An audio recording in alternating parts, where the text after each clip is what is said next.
I've heard from, creators, founders that have million followers or whatever, and they're not really making any money off of that. And I'm curious to know what your experience is in how to most effectively monetize your audience so that it supports the business long term. And it's not even just like a cash grab too. Yeah, I think Paddy Galloway has made this framework pretty famous, right? This idea of core, casual, and new viewers, right?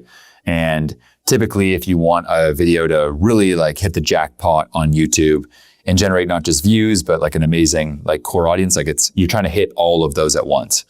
And I think what happens too often is all these platforms are causing founders to kind of become addicted to numbers that don't matter. Engagement, likes, comments, this shit means nothing, right? What you care about is profit per piece of content, right? Or cash flows, right? That you're generating from this organic content. So how do you go and drive profit per content, right? Well, the number one thing there is really looking at, first off, who is your core customer, right?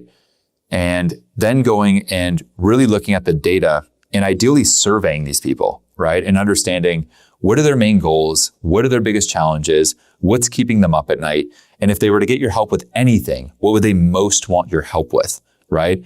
Because again, similar fish swim together. And so if you can attract more people like your highest paying customers, you win and your profit per content goes up.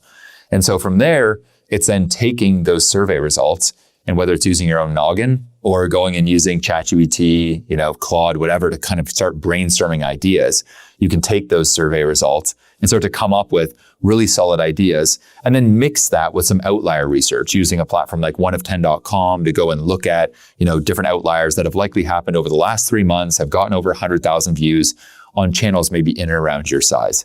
And so now we're using a little bit of the YouTube algo game, plus the research that we've gotten from these customers, and then kind of mashing those two things to then create banger content on YouTube that again is driving profit per piece of content.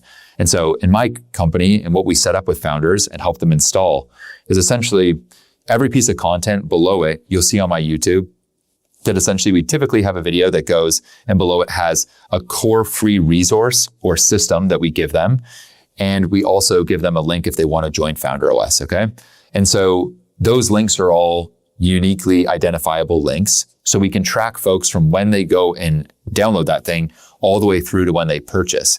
And we can then go and look at our content, say over 90 days, and look at what was the 30-day cash collected from it, the 90-day cash collected from it, because we have that data infrastructure set up behind it. Without the infrastructure, you're literally flying blind on these platforms. And I think the difference between a creator and a founder is creators are just creating content, again, just to kind of get it out there, typically chasing views and typically making money off of ads. Again, there's exceptions to the rule. Founders, though, have a business on the back of this, right? And thereby you're using those views, those eyeballs to drive some core thing. So not all views are the same. For creators, all views are the same, right? They make their CPM from YouTube and that's their vibe, right? Whereas founders need to make sure they're driving the right eyeballs to the right thing, or else they die, right? And so that's the approach that I would take with it. And I think that you can have your cake and eat it too, meaning I think that you can go, and I know you can go because I've done it and I've helped others with it. It's you can go and you can have content that goes and drives you cash flow while also it performing well, but it typically will not perform as well as if you just went for viral content. And just to explain the science of that really quick is, say I'm going and I'm targeting business owners that are doing over $3 million a year. Well, just by nature, that's 0.5% of the population. So if I'm making a video that's really true to that audience and their struggles, fears, dreams, pain points, whatever, it's naturally just not going to have as big of a pool of people. So I can kind of still add a little bit of juice to it and kind of broaden that out across core, casual, new. But I don't want to water it down so much that someone like me and you wouldn't even click on it, right? So that video, if it gets 100,000 views, that is amazing for that specific market. Right? If I wanted to go get 10 million views right now, I would just go make a beginner video around a given subject that has a really wide total addressable market, but I know those views are going to be literally worth nothing. Yeah, and you actually can track that and see that. Yeah, and we see it all the time because sometimes we'll make a video that is meant to be maybe more of a growth video for our channel on YouTube as an example, that just to drive more eyeballs of entrepreneurs generally. An example is it's the second most popular video on our channel called Success is Hard Until You Build Systems Like This. But when we look at the back end, that video over 30 days, I think made less than $1,000. Whereas there's videos on our page like copy this system, it'll blow up your business that was specific for business owners doing over $1 million a year. 40,000 views made over $50,000 in 30 days. So the scale there's drastic. And so you mentioned that you have built a media company inside of Founders OS, right?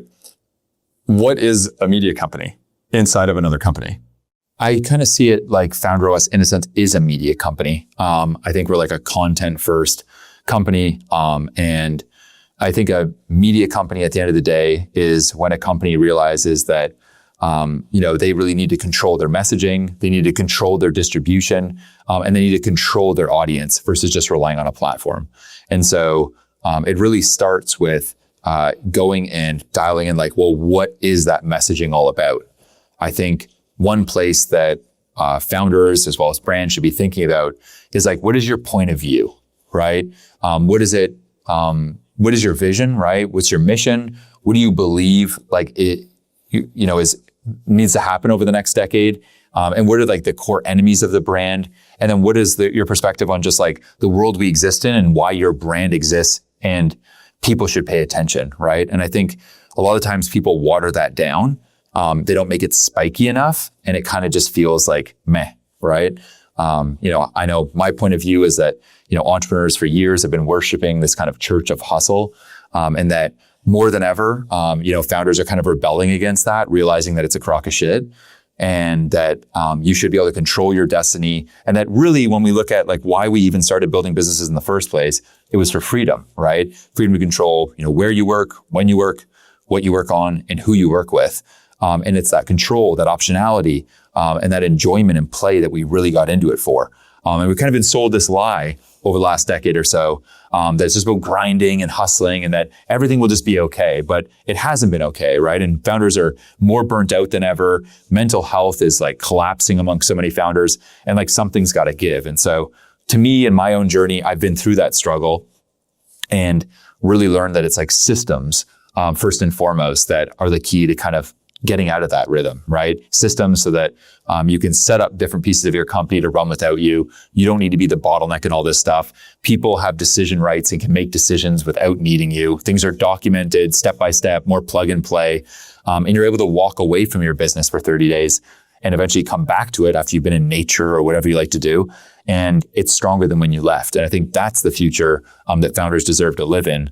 But it takes a new approach to building companies, not the same old way that I think has not been working for a bit. So when it comes then to a personal media company, I think first and foremost, then it's having a core message you're looking to put out there, a few pillars that you want to be staples of your brand. Mine may be personal branding and helping people with content systems, and then just personal stories of my own experience. And then I'm just getting those messages out there and those become almost like the drumbeat of my content strategy. And then in terms of the topics, like I said, it's a bit kind of feeding those content pillars, but informing it for the most part based on the actual voice of my paying customers. So whether it's surveying them, whether it's using transcripts from Fathom calls that you've recorded and then taking literal sentences that they've said and then using that for your content so you're speaking their language. It's kind of approaching this whole thing as like one part art, meaning infusing it with your taste, the beauty, the vibe that you want to be kind of conveying and that energy you want to have. And then 50% like the science behind creating content that converts, content that is memorable, content that people want to share with others, whether it's in WhatsApp, text, or Slack.